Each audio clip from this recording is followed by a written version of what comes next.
Hello दोस्तों, आज की हमारी वीडियो है प्रोनाउन के छठे टाइप पर, जिसका नाम है रिफ्लेक्सिव प्रोनाउन। तो हम इसे रिफ्लेक्सिव प्रोनाउन को रटने के नहीं हैं, हम रिफ्लेक्सिव प्रोनाउन को बनाना सीखते हैं कि ये बनते कैसे हैं। तो रिफ्लेक्सिव प्रोनाउन को बनाने का सिंपल सा रूल है, हमें कुछ वर्ड के लास्ट में सेल्फ लगा देना है या फिर सेल्व्स लगा देना है, तो हमें रिफ्लेक्सिव प्रोनाउन प्राप्त हो जाएगा। अब सेल्फ कहाँ पर लगाएंगे? यदि सिंगुलर हुआ वह वर्ड तो उसके लास्ट में हमें सेल्फ लगाना है, और यदि वह वर्ड प्लूरल हुआ तो हमें उसके लास्ट में सेल्फ्स लगाना है। अब किन वर्ड के लास्ट में लगाना है? तो देखो, हमें प्रोनाउन के कुछ केस के लास्ट में लगाना है। जैसे आपको पता है कि प्रोनाउन के 3 केस होते हैं। पहला सब्जेक्टिव केस, दूसरा क्या होता है?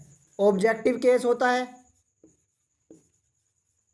और पजेसिव एडजेक्टिव होता है एक, पजेसिव एडजेक्टिव, और एक पजेसिव प्रोनाउन भी होता है। तो उसका यहाँ पे कोई यूज़ नहीं है, इन दो का यूज़ होगा रिफ्लेक्सिव प्रोनाउन बनाने के लिए। तो हम पहले फर्स्ट पर्सन के लिखते हैं। फर्स्ट पर्सन के सब्जेक्टिव केस होते हैं आई और वी, और सेकंड पर्सन के सब्जेक्टिव केस होता है केवल एक, यू, और थर्ड पर्सन के होते हैं 3, एक ही होता है, एक सी होता है, एक इट होता है, और एक दे होता है। ठीक है।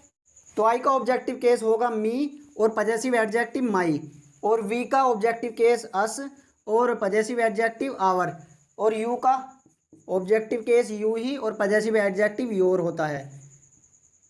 और फिर ही का हिम, और ये होगा हिज, और सी का हर और हर ही होता है, और इट का इट और इट्स होता है, और दे का दैम और देयर होता है।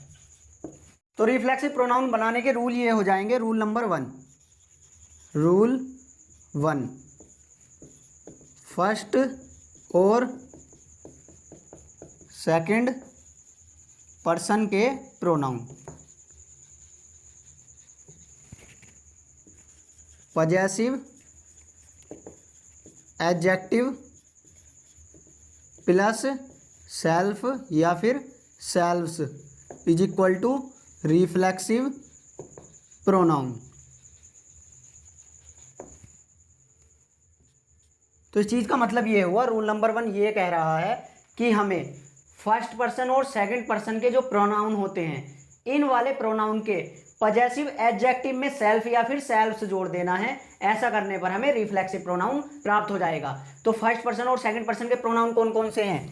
तो आई और वी तो होते हैं फर्स्ट पर्सन के प्रोनाउन, और सेकंड पर्सन का प्रोनाउन होता है केवल यू, तो ये सेकंड पर्सन का प्रोनाउन हुआ। तो फर्स्ट पर्सन और सेकंड पर्सन के प्रोनाउन हमें 3 मिले हैं, आई वी यू।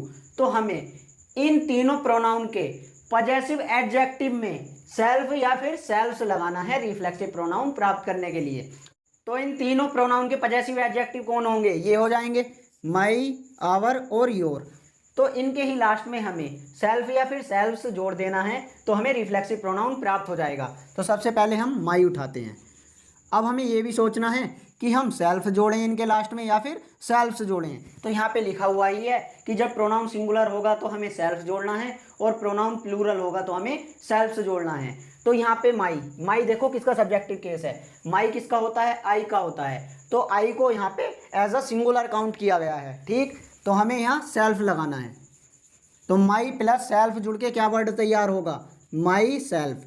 तो माई सेल्फ रिफ्लेक्सिव प्रोनाउन होता है। अब हम आवर उठाते हैं। तो आवर का सब्जेक्टिव केस कौन है? आवर का सब्जेक्टिव केस ये है वी, तो वी क्या है? प्लूरल है, तो इसलिए यहाँ पे हमें सेल्फ से जोड़ना है। अब तो इसके लास्ट में सेल्फ्स आएगा, तो क्या वर्ड तैयार होगा? Ourselves. अब हम योर उठाते हैं। तो योर में दोनों वर्ड ही जुड़ जाते हैं, सेल्फ भी लग जाता है और सेल्व्स भी लग जाता है।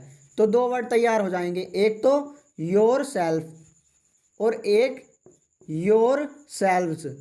तो दोनों ही वर्ड एग्जिस्ट करते हैं, योर सेल्फ भी होता है और योर सेल्व्स भी होता है। बस हमें सेंटेंस के अकॉर्डिंग देखना है कि कहाँ पर हमें योर सेल्फ की आवश्यकता है और कहाँ पर हमें योर सेल्व्स की आवश्यकता है। तो योर सेल्फ हम तब लगाएंगे जब सेंस सिंगुलर का आएगा,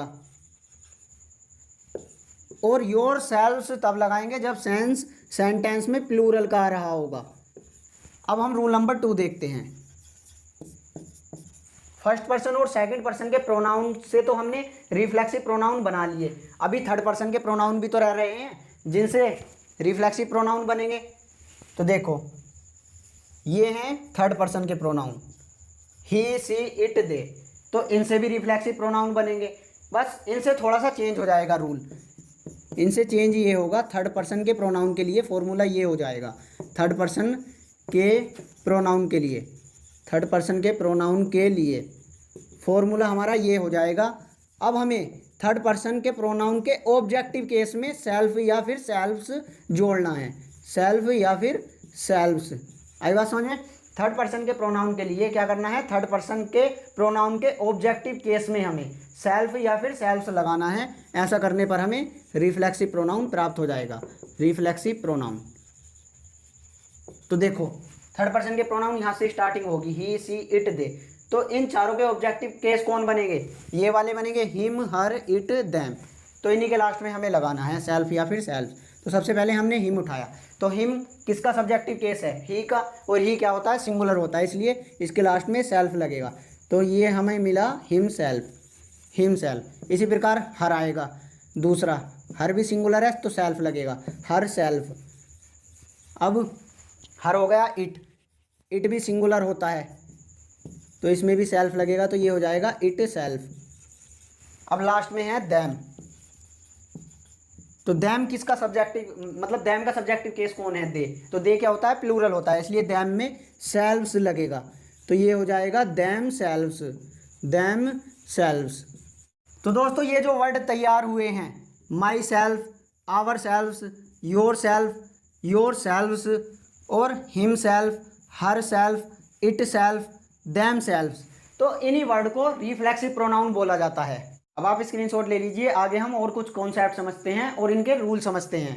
तो दोस्तों रिफ्लेक्सिव प्रोनाउन बनाना हम सीख ही गए, ये सेंटेंस में खुद का सेंस देते हैं। जैसे मैंने सेंटेंस लिखा, सी किल्ड हर सेल्फ, तो इस सेंटेंस का मतलब हुआ कि उसने खुद को मार लिया, कि कोई लड़की है उसने खुद को ही मार लिया। अब मैंने दूसरा सेंटेंस लिखा, सी किल्ड हर, तो इस सेंटेंस का मतलब चेंज हो जाएगा। यहाँ पे ये दो लड़की हैं, एक ये है और एक ये है, तो इसने इसे मार दिया। आगे बात समझ में, सी किल्ड हर, उसने उसे मार दिया, और ऊपर वाले का मतलब है उसने खुद को मार लिया। तो ये रिफ्लेक्सिव प्रोनाउन खुद का सेंस देते हैं। अब हम एक कॉन्सेप्ट और समझते हैं कि कहाँ पर हम योर सेल्फ लगाएं और कहाँ पर हम योर सेल्फ्स लगाएं। जैसे मैं दो सेंटेंस लिखता हूँ, एक लिखा मैंने, you can do it your self या फिर योर सेल्फ्स। एक सेंटेंस मैंने लिखा, both of you can do it your self या फिर योर सेल्व्स। तो देखो अगर एक की बात हो रही होगी तो हमें योर सेल्फ लगाना है, और यदि एक से ज़्यादा की बात हो रही होगी तो हमें योर सेल्व्स लगाना है। ठीक है, अब देखो इस वाले तीसरे सेंटेंस का क्या मतलब हुआ, you can do it your self या फिर योर सेल्फ। जैसे मान लिया मेरे सामने एक ही पर्सन है और मैंने इसे बोल दिया कि you can do it your self, तो मैंने एक ही पर्सन को तो बोला है, तो एक ही पर्सन हुआ। यहाँ पर मैं एक ही पर्सन को कह रहा हूँ कि तुम खुद इस काम को कर सकते हो, तो मैंने एक को ही कहा है, तो इसलिए इस वाले तीसरे सेंटेंस में योर सेल्फ आएगा कि यहाँ पर केवल एक की ही बात हो रही है, कि यू कोई एक है, मतलब सामने वाला एक ही पर्सन है जिसे हम कह रहे हैं कि you can do it your self, तुम इसे खुद कर सकते हो। अब ये चौथा देखो, both of you can do it your self या फिर योर सेल्फ, तो चौथे सेंटेंस का मतलब ये हुआ कि यहाँ पे मान लिया दो पर्सन खड़े हैं मेरे सामने और मैंने दोनों को एक साथ बोल दिया कि both of you can do it ये, तो इसका मतलब ये हुआ कि तुम दोनों इस काम को खुद कर सकते हो। तो ये बात मैंने दो पर्सन को एक साथ कही है। जो ये वर्ड होता है बोथ, बोथ आता ही दो के लिए है, बोथ में दो का सेंस छिपा हुआ होता है, ठीक। तो जब एक से ज़्यादा हो जाएगा तो हमें योर सेल्फ लगाना है। तो चौथे सेंटेंस में दो पर्सन को एक साथ बात बोली गई है कि you can do it your self, तुम दोनों खुद इसे कर सकते हो। तो यहाँ पे योर सेल्फ आएगा इस बोथ की वजह से, क्योंकि यहाँ पे सामने वाले कितने पर्सन हैं, दो पर्सन हैं। Both of you can do it your self, तुम दोनों खुद इसे कर सकते हो। अब हम रूल नंबर 3 देखते हैं। कुछ वर्ब जैसे acquit, avail, reconcile, amuse, resign, exert, apply, pride, absent, enjoy, ये वर्ब ऐसी हैं, इन वर्ब के बाद हमेशा रिफ्लेक्सिव प्रोनाउन आएगा ही आएगा। एक्वाइट का मतलब हुआ बरी करना, अवेल मौके का फायदा उठाना, रिकनसाइल समाधान करना, एम्यूज मनोरंजन करना, रिजाइन त्याग पत्र देना, एग्जर्ट जोर देना, अप्लाई आपको पता ही है प्राइड गर्व करना, एब्सेंट मतलब अनुपस्थित होना, एंजॉय तो एंजॉय है। जैसे मैंने सेंटेंस लिखा, आई अवेल्ड ऑफ द अपॉर्चुनिटी, तो सेंटेंस सही है या गलत है? गलत है। यहाँ पे कुछ मिसिंग है, इस सेंटेंस में किसी दूसरे वर्ड की आवश्यकता है। तो देखो ये ऐसी वर्ब होती है अवेल, इसे अपने बाद में रिफ्लेक्सिव प्रोनाउन चाहिए होता ही होता है। जैसे यहाँ पे आई है ये वर्ब, तो यहाँ पे क्या है, इस अवेल की थर्ड फॉर्म लगा दी है ना, तो वर्ब तो है ये अवेल ही है, तो हमें इसके बाद में रिफ्लेक्सिव प्रोनाउन चाहिए, और इसके बाद में रिफ्लेक्सिव प्रोनाउन तो आया नहीं है, इसलिए सेंटेंस गलत है। इसकी सही फॉर्म हो जाएगी आई अवेल्ड। अब रिफ्लेक्सिव प्रोनाउन तो कई सारे हैं, कौन सा लगाएं? तो रिफ्लेक्सिव प्रोनाउन सेंटेंस के सब्जेक्ट के अकॉर्डिंग आएगा, तो सेंटेंस का सब्जेक्ट आई है, तो इससे बनने वाला रिफ्लेक्सिव प्रोनाउन कौन था? माई सेल्फ था, तो यहाँ पे माई सेल्फ आएगा। आई अवेल्ड, अवेल्ड के बाद में हमें माई सेल्फ लगाना ही है। I availed my self of the opportunity, तो सेंटेंस का मतलब हो जाएगा I availed my self of the opportunity, मैंने खुद मौके का फायदा उठाया। तो ये इस सेंटेंस का सेंस हो गया। बिना माई सेल्फ के इस सेंटेंस का सेंस नहीं बन रहा था, सेंस अधूरा था, इसलिए हमें माई सेल्फ लगाना ही पड़ेगा। अब दूसरा sentence, she prides on her beauty, तो ये भी सेंटेंस गलत है। क्यों? क्योंकि ये जो वर्ब है प्राइड, प्राइड भी अपने बाद में रिफ्लेक्सिव प्रोनाउन लेती है। तो सी प्राइड्स, अब रिफ्लेक्सिव प्रोनाउन सी के अकॉर्डिंग आएगा। सी के अकॉर्डिंग कौन बना था? सी के अकॉर्डिंग हर सेल्फ बना था, तो प्राइड्स के बाद में हर सेल्फ आ जाएगा, हर सेल्फ। तो she prides her self on her beauty, अब सेंटेंस सही है। तो सेंटेंस का मतलब हो जाएगा she prides her self on her beauty, वह खुद अपनी सुंदरता पर गर्व करती है। तो यहाँ पे भी बिना हर सेल्फ के कोई सेंस नहीं बन रहा था सेंटेंस का, सेंटेंस अधूरा था, इसलिए हमने प्राइड्स के बाद में हर सेल्फ लिया। ठीक, तो दोस्तों कुछ सेंटेंस ऐसे भी होंगे जिनमें ये वाली वर्ब आएंगी, फिर भी इन वर्ब के बाद में रिफ्लेक्सिव प्रोनाउन नहीं आएगा। तो इसका कॉन्सेप्ट यह है, यदि सेंटेंस में पहले से ही ऑब्जेक्ट दिया हुआ है और ये वाली वर्ब आ जाती हैं, तो हमें फिर उस सेंटेंस में रिफ्लेक्सिव प्रोनाउन लगाने की कोई आवश्यकता नहीं है। और यदि सेंटेंस में ऑब्जेक्ट नहीं है और ये वाली वर्ब आ गई हैं, तो फिर हमें इन वर्ब के बाद में रिफ्लेक्सिव प्रोनाउन लगाना ही है। क्यों? इसका कारण यह है क्योंकि सेंटेंस में ऑब्जेक्ट का काम केवल दो ही पार्ट ऑफ स्पीच करती हैं। ऑब्जेक्ट का काम या तो नाउन करेगा या फिर प्रोनाउन करेगा। आगे बात समझ में? सेंटेंस में ऑब्जेक्ट का काम या तो नाउन करेगा या प्रोनाउन करेगा। तो सेंटेंस में यदि पहले से ही ऑब्जेक्ट दिया हुआ है तो हमें ये वाले रिफ्लेक्सिव प्रोनाउन लगाने की ज़रूरत नहीं है, और यदि सेंटेंस में ऑब्जेक्ट नहीं है तो फिर हमें इन वर्ब के बाद में रिफ्लेक्सिव प्रोनाउन लगाना ही लगाना है। आगे बात समझ में? क्योंकि ये वर्ब हैं और वर्ब को हमेशा अपने बाद में ऑब्जेक्ट चाहिए ही चाहिए। यदि पहले से ही सेंटेंस में ऑब्जेक्ट है तो कोई बात नहीं, यदि सेंटेंस में ऑब्जेक्ट नहीं है तो हम ये रिफ्लेक्सिव प्रोनाउन लगा लेते हैं। क्यों? प्रोनाउन ऑब्जेक्ट का काम कर जाता है सेंटेंस में। आगे बात समझ में? तो ये क्या है? ये प्रोनाउन ही तो है। प्रोनाउन का कौन सा स्पेशल केस हो गया कि भाई ये रिफ्लेक्सिव प्रोनाउन। जैसे मैंने सेंटेंस लिखा, दे एंजॉयड द पार्टी, तो इस सेंटेंस में ये द पार्टी ऑब्जेक्ट है, तो इस सेंटेंस में पहले से ही ऑब्जेक्ट आया हुआ है, इसलिए हमें एंजॉयड के बाद में रिफ्लेक्सिव प्रोनाउन लगाने की ज़रूरत नहीं है। तो ये सेंटेंस बिल्कुल सही है। दे एंजॉयड द पार्टी, उन्होंने पार्टी एंजॉय की। अब मैंने सेंटेंस लिखा, दे एंजॉयड ड्यूरिंग वैकेशन। तो इस सेंटेंस में ऑब्जेक्ट नहीं है, ऑब्जेक्ट नहीं है और इस एंजॉयड के बाद में रिफ्लेक्सिव प्रोनाउन भी नहीं आया है, इसलिए ये सेंटेंस गलत है।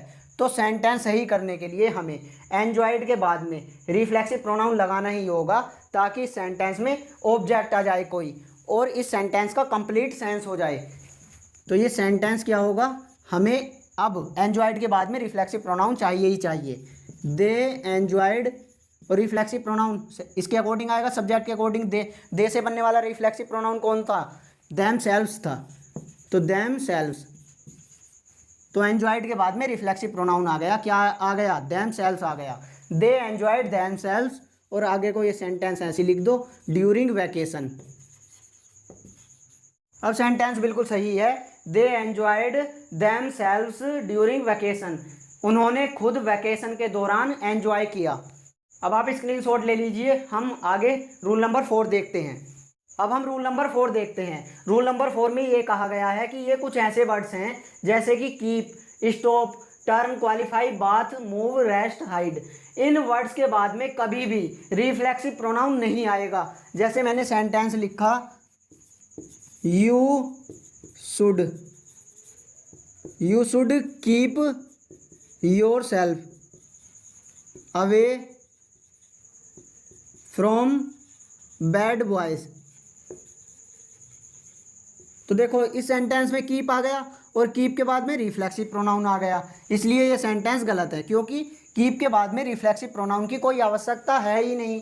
इसलिए हमें क्या करना है, यहाँ से योर सेल्फ को हटा देना है। तो सेंटेंस का सही फॉर्मेट ये होगा, you should keep away from bad boys. ये वाला सेंटेंस सही है कि you should keep away from bad boys, तुम्हें गंदे लड़कों से दूर रहना चाहिए। तो मतलब ये हुआ कि इन वर्ड्स के बाद में हम रिफ्लेक्सिव प्रोनाउन इसलिए नहीं लगाते हैं, क्योंकि जब हम इन वर्ड्स के बाद में रिफ्लेक्सिव प्रोनाउन लगाएंगे तो सेंटेंस का सेंस उल्टा सीधा निकलेगा, गलत सलत निकलेगा, क्योंकि इन वर्ड्स के बाद में हमें रिफ्लेक्सिव प्रोनाउन की आवश्यकता है ही नहीं।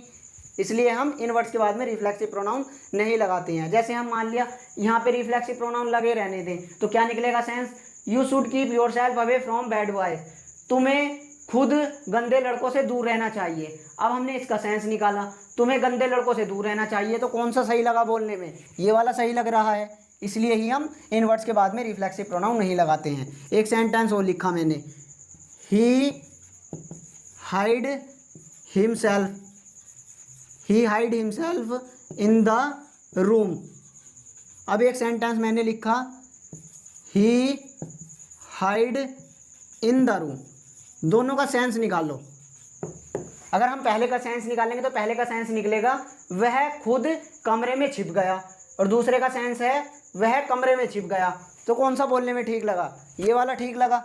हम इस वाले तरीके से बोलते हैं कि वो कमरे में छिप गया, तो इसलिए ये वाला सेंटेंस ऊपर वाला गलत है और इसका सही फॉर्मेट ये है, ही हाइड इन द रूम, वह कमरे में छिप गया, क्योंकि यहाँ पे भी हाइड के बाद में रिफ्लेक्सिव प्रोनाउन आ गया, इसलिए ये भी गलत है। तो रूल यही था, इन वर्ड्स के बाद में हमें रिफ्लेक्सिव प्रोनाउन नहीं लगाना है। तो दोस्तों आज की क्लास का हमारा लास्ट रूल बचा, इसलिए स्क्रीनशॉट लेना चाहते हो तो स्क्रीनशॉट ले लीजिए। अब हम आगे रूल नंबर 5 समझते हैं। अब हम रूल नंबर 5 देखते हैं। रिफ्लेक्सिव प्रोनाउन किसी सेंटेंस का सब्जेक्ट नहीं हो सकता है। तो मतलब ये हुआ कि ये वाले जो वर्ड्स हैं ये किसी सेंटेंस के शुरुआत में कभी नहीं आ सकते हैं। क्यों? क्योंकि सेंटेंस का जो शुरुआत का शब्द होता है ज़्यादातर वही सब्जेक्ट होता है सेंटेंस का, और सेंटेंस में सब्जेक्ट का काम रिफ्लेक्सिव प्रोनाउन नहीं करेंगे। यही रूल नंबर 5 है कि रिफ्लेक्सिव प्रोनाउन किसी सेंटेंस का सब्जेक्ट नहीं हो सकता है। जैसे कि मैंने सेंटेंस लिखा, my self Ram from Delhi.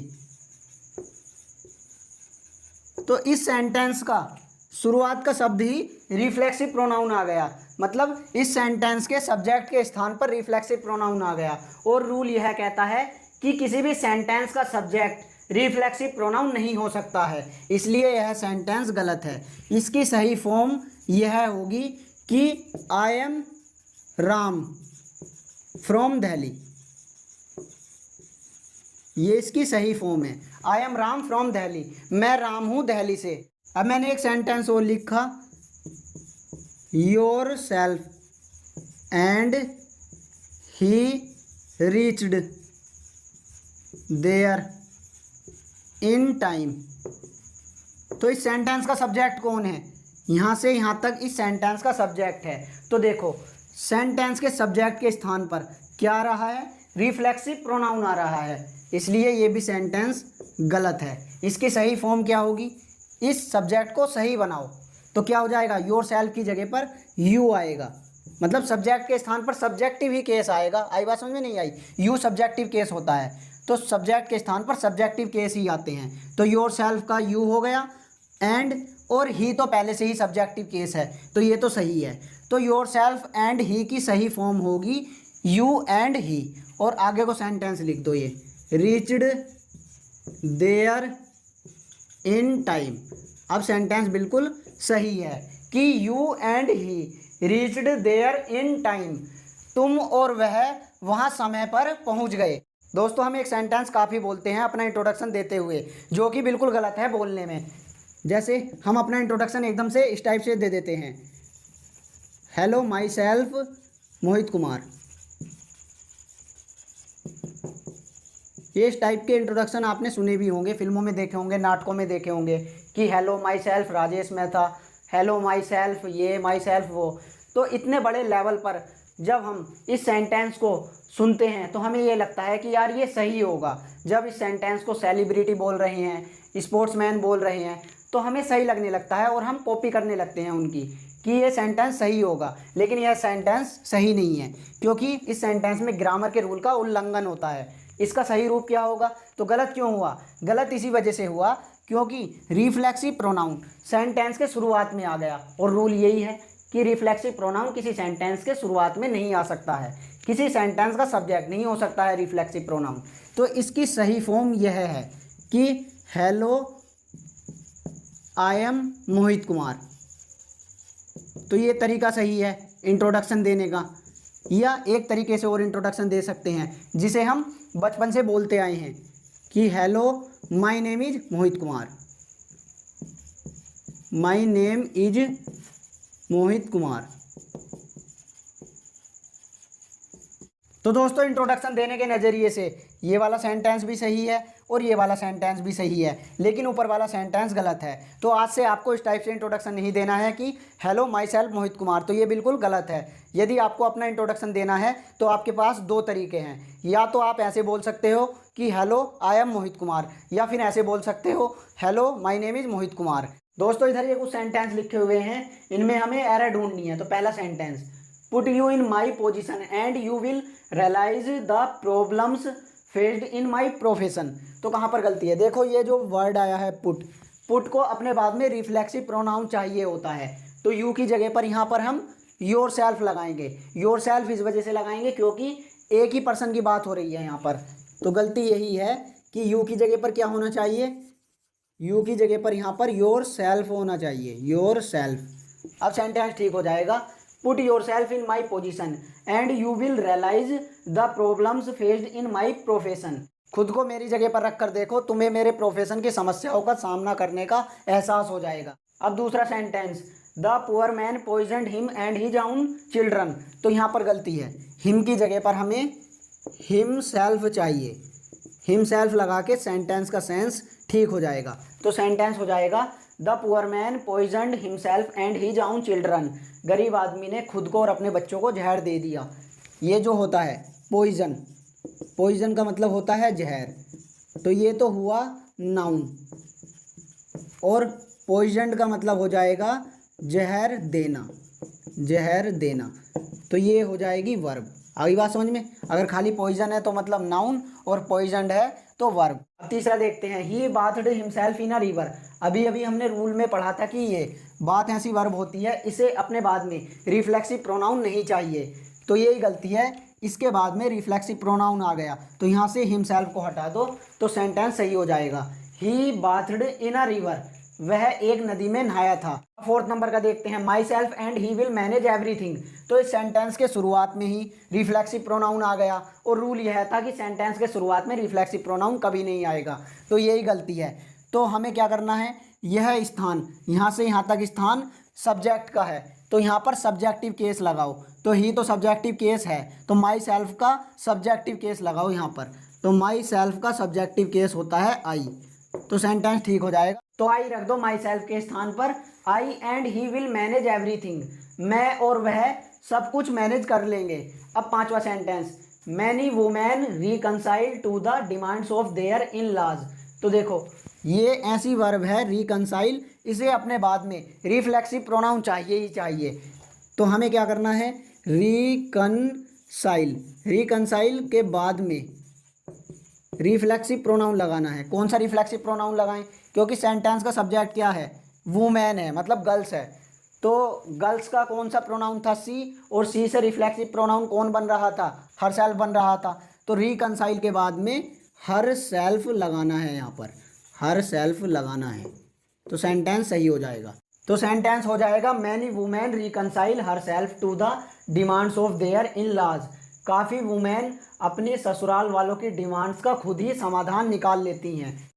तो दोस्तों रिकनसाइल का मतलब होता है समाधान निकालना,